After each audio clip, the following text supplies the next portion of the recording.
यूरोपीय यूनियन अब पूरी तरह से इजराइल के खिलाफ हो गया है। धीरे धीरे होता है, एकदम से झटका नहीं लगता है, इस बात को ध्यान में रखिएगा। कुछ वक्त पहले तक यूरोपीय यूनियन पूरी तरह से इजराइल का साथ दे रहा था। अब यूरोपीय यूनियन के फॉरेन पॉलिसी के चीफ ने यूरोपीय यूनियन की मीटिंग में, जिस मीटिंग में फिलिस्तीन अथॉरिटी, इजराइल, अमेरिका, यूरोप के बड़े बड़े देश, अरब के कुछ देश बैठे हुए थे, मीटिंग चल रही थी, उस दौरान यूरोपीय यूनियन के फॉरेन पॉलिसी के चीफ ने तुरंत साफ सीधी बात कहा कि देखिए, फिलिस्तीन को स्टेट बनने से कोई नहीं रोक सकता, ना किसी के पास वीटो करने का अधिकार है, ना फिलिस्तीनियों को कोई रोक सकता है कि वो देश अपना हासिल करें और देश बनाएं। यूरोपीय यूनियन के फॉरेन पॉलिसी के चीफ ने जूता उतार के मार दिया इजराइल के मुंह पे। कह दिया, सुनो अच्छे से कान खोल के, ये जो फिलिस्तीन है इसको पूरा अधिकार है और यूएन ने एक नहीं, दो नहीं, कई बार फिलिस्तीन को मान्यता दी है। तो इजराइल हो या कोई और, किसी के पास कोई अब शक्ति नहीं है कि फिलिस्तीन को स्टेट बनने से रोक दे। उधर आगे यूरोपीय यूनियन फॉरेन पॉलिसी के चीफ ने कहा कि इन इजराइल के पास और क्या ऑप्शन है, फिलिस्तीनियों को फिलिस्तीन से निकाल देना या उनको वहीं फिलिस्तीन में कत्ल कर देना जैसे वो कर रहा है। ये कोई ऑप्शन नहीं है। ऐसा करके इजराइल आने वाली जनरेशन के लिए भी नफरत पैदा कर रहा है।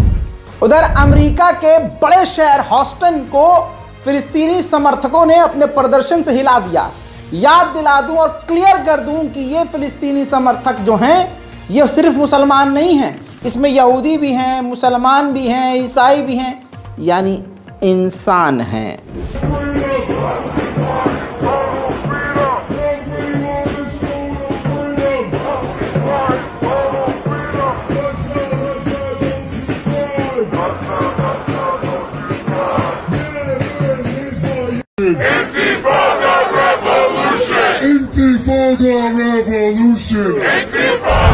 ठीक इसी तरह से कनाडा के ओटावा शहर में फिलिस्तीन के लिए आवाज सुनाई दे रही है।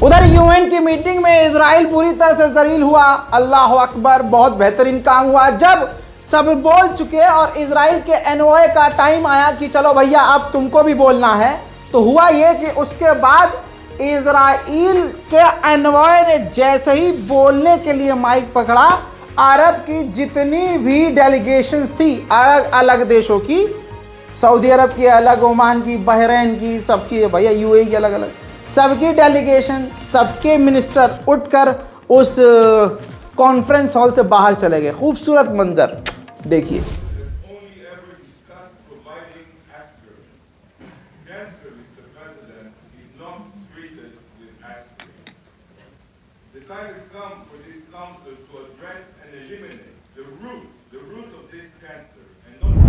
अच्छा, कितने कमाल की बात है कि सोते जागते, उठते बैठते, खाते हगते मूतते, सिर्फ इजराइल को एक देश का डर है, वो है ईरान। यूरोपीय यूनियन की मीटिंग में जब बोलने का इजराइल को मौका मिला तो ईरान के हथियारों की तस्वीर दिखा दिखा कर रो रहा था इजराइल की। पूरे यूरोप और पूरे मिडिल ईस्ट के लिए कैंसर बन चुका है ईरान। ऐसा कोई देश नहीं है जो देश ईरान के हथियारों से घायल ना हुआ हो। मुझे ये 10 मिनट के लिए आदमी दे दो, ये प्लास्टिक की बेल्ट से इसे मार दूंगा। These are Iranian weapons Это that were иранское seized by the оружие, US которое Navy было on their захвачено way to the ВМС Houthis. США. This Это is clear оружие proof двигалось of who к is хуситам. masterminding this Это четкое so-called доказательство того, spillover. кто на самом деле So, организует Secretary это General, так называемое has перетекание Iran's конфликта. foreign Господин minister come генеральный here to be секретарь, held министр accountable? иностранных дел Ирана сюда, We all know the что он, для чего он сюда приехал, Iran чтобы его always привлекли к stands ответу? in the Нет, мы shadows все and знаем pulls the ответ. strings. Иран, They конечно же, always claim находится в тени, deniability, дергает за but веревочки. the evidence Они всегда is говорят, right что они here. не удел, но на Just самом деле like in many доказательства other налицо, cases. как и во многих Will the других Council случаях. finally address Совет the real Безопасности threat наконец to regional займется этой реальной security? угрозой Mr. региональной President, безопасности. every Господин country in the председатель, region has been каждая страна affected by региона Iran. इसी दौरान यूरोपीय union की meeting के दौरान, conference के दौरान, Israel ने बोला कि सारी दुनिया जानती है कि यूक्रेन के आम लोगों को रूस ने ईरानी ड्रोन से निशाना बना बनाकर मारा है। лишь на Ближнем Востоке или в Африке. Албания пострадала от кибератаки иранской. И всем нам известно, что иранские беспилотники применяются Россией для того, чтобы убивать гражданское население в Украине. Иранский террор, конечно же, дотягивается до каждого из нас. Даже Россия, которая сотрудничает с Ираном, это знает. Если Совет Безопасности будет продолжать уделять внимание только оказанию помощи в секторе Газа, что действительно, конечно, это важно. Важно продолжать оказывать помощь сектору Газа, но при этом обходит... मेरे दोस्तों, रशिया के विदेश मंत्री सरगेई लावरोव ने भी जबरदस्त तरीके से इजराइल को लताड़ लगाई है। जी हां, साफ तौर से कहा कि इजराइल जबरदस्ती ये जंग बढ़ा रहा है और उन्होंने आगे ये भी कहा कि फिलिस्तीनियों को मार रहा है। वेस्ट बैंक में भी इजराइल के लोग जो सेटलर्स हैं वायलेंस कर रहे हैं, जिसकी वजह से जो हॉली साइट है यानी जो जेरूशलम में बैतुल मुक़द्दस है उसको नुकसान पहुंच रहा है और आगे पहुंचेगा। साथ में सरगेई लावरोव ने कहा कि यूएन पूरी तरह से फेल हो गया है और इतना फेल हो गया है कि वो खुरेजी बंद नहीं करवा पा रहा है। अंतर्राष्ट्रीय संगठनों के साथ साथ यूएन तो फेल हुआ ही है, लेकिन अमेरिका भी फेल हुआ है। सरगेई लावरोव ने आगे ये भी कहा, अरे भूतनी का लग जा, माफ़ कीजिएगा, कोई चीज़ निकाल लेता हूँ तो लगती बहुत मुश्किल से है, इसीलिए सब कहते हैं निकाला नहीं कर रहा था भाई, समझना मुश्किल है हमको। चलिए, सरगेई लावरोव ने ये बिल्कुल क्लियर कट बात कही कि ये यूएन तो फेल हुआ ही है, लेकिन अमेरिका भी सीज फायर करवाने में फेल हुआ है। उन्होंने ये भी कहा कि नॉर्दर्न गाजा पूरी तरह से तबाह हो चुका है, बर्बाद हो चुका है, रहने लायक नहीं है। देखिए, सरगेई लावरोव ने खुद अपनी ज़बान से कहा, सबूत दिखा देता हूँ, देखिए। Прекращение огня.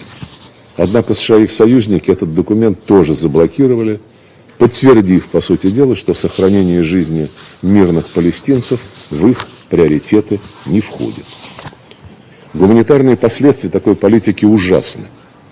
Погибли почти 30 тысяч мирных жителей, в том числе огромное количество женщин и детей.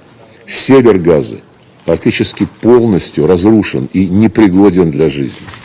80% всего населения сектора – это внутренне перемещенные лица. Настоящая человеческая трагедия, конца которой не видно. Угрожающие масштабы приобрел дефицит. गजा में हाल इतना बुरा है कि जानवरों के खाने को इकट्ठा करके बच्चे मिलकर उसको साफ कर रहे हैं ताकि खुद के खाने के लिए उसको तैयार किया जा सके।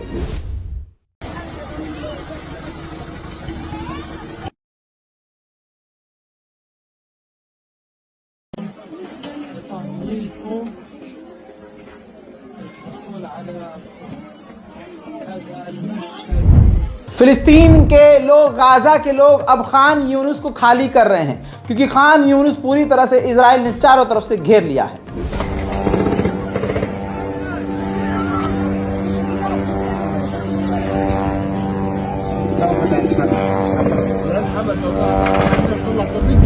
सिर्फ भूख की ये हालत देख रहे हैं तो प्यास दिखाऊं? समुद्र का पानी पीने लायक नहीं होता, लेकिन मजबूरन समुद्र के पानी को इकट्ठा किया जा रहा है पीने के लिए।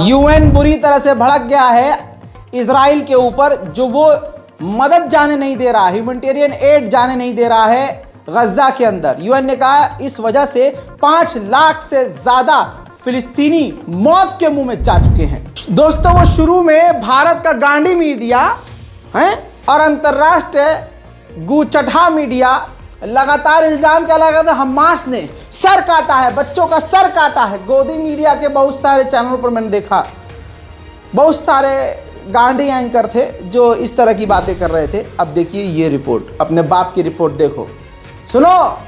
गोदी मीडिया और अंधभक्तों, अपने नाजायज बाप, नाजायज तो तुम भी हो, तुम्हारा बाप भी नाजायज है। इजराइल की रिपोर्ट देखो, इजराइल के कमांडर ने एक्सेप्ट किया है कि किसी भी बच्चे का हमास के लड़ाकों ने सर नहीं काटा था।